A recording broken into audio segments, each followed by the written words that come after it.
Hey there. Roses are red, violets are blue. Technologies exist now that could change me and you. Wait, what? How would that work? To begin, we need to understand the double-stranded nucleic acid DNA. Deoxyribonucleic acid is where all living organisms' genetic information is stored. Hair color, height, family history, all of it is stored here. Okay, so back to morphing yourself. How would you do it? Through a new technology, CRISPR. CRISPR precisely is a technology that can cut, copy, edit, and paste genetic information, like a computer. Traditionally, genetic engineering in, say, soybeans, for example, occurred using a gene gun where delectable genes were fired into target plant cells. CRISPR uses a naturally occurring ancient defense mechanism first found in microbes such as bacteria. Let's pretend this is a piece of DNA. In the 1980s, scientists found that certain bacterial genomes, the genetic information of the bacteria, would have clustered regularly interspaced palindromic repeats, or CRISPR.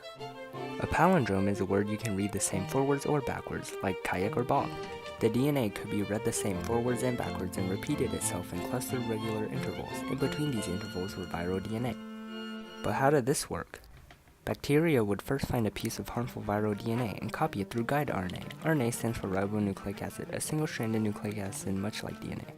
A nuclease called Cas9 facilitates this process. Cas9 originally comes from Streptococcus pyogenes, the perpetrators of strep throat. After copying, the bacteria pastes the RNA in a process known as splicing into its own DNA. Essentially, a wanted list is created. Thus, if the virus returned, Cas9 could recognize it and very precisely snip the matching DNA of the virus and disable it. Today, this process can edit genes as well. Instead of just cutting the DNA, edits are made by replacing the cut portion with a new gene. A beneficial piece of DNA could be implemented into the original, replacing an old undesirable strand. Curing cancer to cultivating new organs from other species like pigs are just a few of the possibilities for humans. It can also be used to quickly edit the genes of plants such as soybeans and disable parasites such as malaria-carrying mosquitoes. But there are drawbacks. Genetics is a house of cards, a delicate and unstable creation. Change one thing and the whole thing could fall. Also, like any new technology, CRISPR is not 100%. Just one mutation could have disastrous effects.